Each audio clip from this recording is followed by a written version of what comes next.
Здравейте, приятели! Днес ще ви срещна с доктор Ирина Кирякова. Здравейте и благодаря, че се включихте в моя блог. И аз благодаря за поканата. Да ни кажете няколко думи за вас. Как бихте се описали като човек с няколко думи? Като човек многообразен. Мисля, че това така най-добре ме описва. Имам изключително много интереси в различни посоки. Минала съм по много пътища, различни също, докато стигна до психотерапията и всичко обаче някак си е намерило своето място. И усещането ми е като да съм си потретила пъзела и да ми се е получила някаква хармония, която не означава, че съм така спокойна и винаги в някакво равновесие. Имам движения, но всъщност точно това ми харесва. Някакси баланс в движението. Като бяхте малка, каква искахте да станете, като пораснете? Актриса. И минах през това. Имах възможността да мина през този опит. Да уча актьорско майсторство, учила съм и журналистика, и педагогика, и психотерапията и психологията някакси събраха всичкото заедно. Много често, когато четеме романи за миналото или гледаме филми за миналото, всичко се е случвало много бавно. Изпращаш едно писмо, имаш време да обмислиш, получаваш отговора.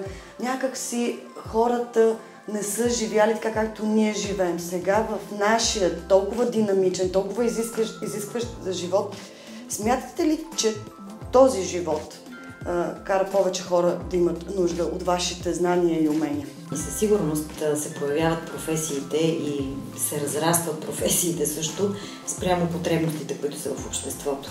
Всяко общество и всяко време си има и неговите болести и има професии, които в един момент са много актуални, след това изведнъж залязват. Няма ги повече, няма нужда от тези хора. Появяват се нови, както са в момента с всички компютърни и такива специалисти. Така че да, определено в момента има нужда от тези знания и същевременно се получава обаче и това, че като че ли твърде много хората смятат, че нещо пък не им е наред, защото всяка черта на характера може да бъде усъвършенствана, винаги можем да се чувстваме по-добре и това ни се втълпява постоянно и изведнъж като че ли не се чувстваме въобще добре. Чувстваме се постоянно разочаровани от себе си в очакването на идеалното. Да, защото перфекционизма в момента е нещо, което така не толкова директно и осъзнато, но подсъзнателно определено ни се вменява, че има някакво съвършенство, че ето сега тук новия модел ще може и това да прави и ние го пренасяме това и в взаимоотношенията си, и в начин, по който себе си възприемаме и като да сме един постоянен процес на донапасване на нещо, което не означава, че развитието е хубаво нещо. И това да приемем себе си в развитие и да знаем, че безкрайно е развитието и винаги можем накъде, това е добре, обаче е добре от време на време да има и достатъчно. Има ли статистика колко хора са получавали паническа атака или примерно са прегрявали и колко от тях осъзнават, че това се е случило? Статистиките са различни. Една обща не мога да цитирам в никакъв случай. Това започва като проблем от щатите преди няколко десетилетия. Смятало се, че е така характерно повече за така наречените помагащи професии. Лекари, социални работници, психолози, хората, които се грижат. Защото тези хора са някакси повече насочени към потребностите на другите и пренебрегват собствените си нужди. Но във времето става ясно, че във всяка една сфера всъщност това се случва и при юристите, и при икономистите, и при IT специалистите вече.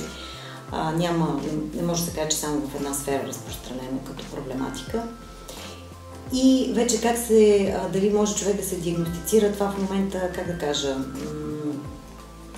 като цяло диагностиката според мен е нещо много трудно и е важно да търсиме специалисти, а не да опитваме сами да си поставяме диагнози, които правят масово хората в момента.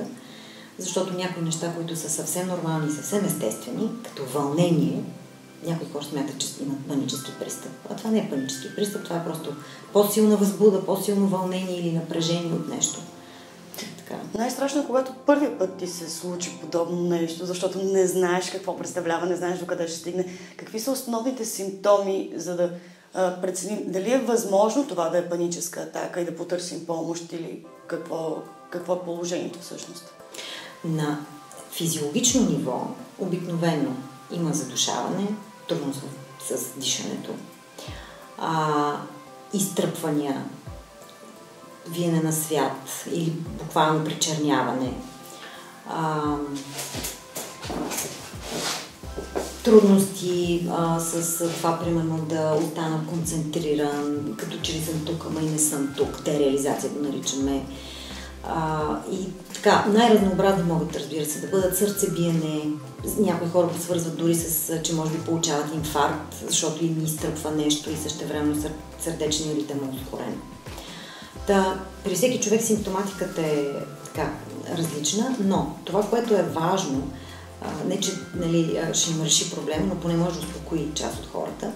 Когато това нещо отминава и е циклично, това означава, че в този момент функционално нещо не е наред в организма, но органично нещата са наред. Тоест, органът е здрав, функцията не работи.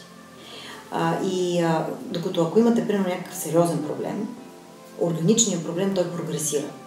Той много рядко, не никога, нали, но много рядко е на някакъв пристъп, който изведнъж отминава и после все едно нищо не се е случило. Защото при паникатаките е така. Много силен ужас, какво става с мене, тялото ми излиза от равновесие и в следващия момент това преминава. Ако успее да излезе емоция, като плач или най-често, още по-бързо отминава. Зад паническите атаки много често стоят неизразени емоции, потиснати емоции. И когато намерим пространство за тези емоции, нещата се успокояват. Това може да стане един вариант през психотерапията.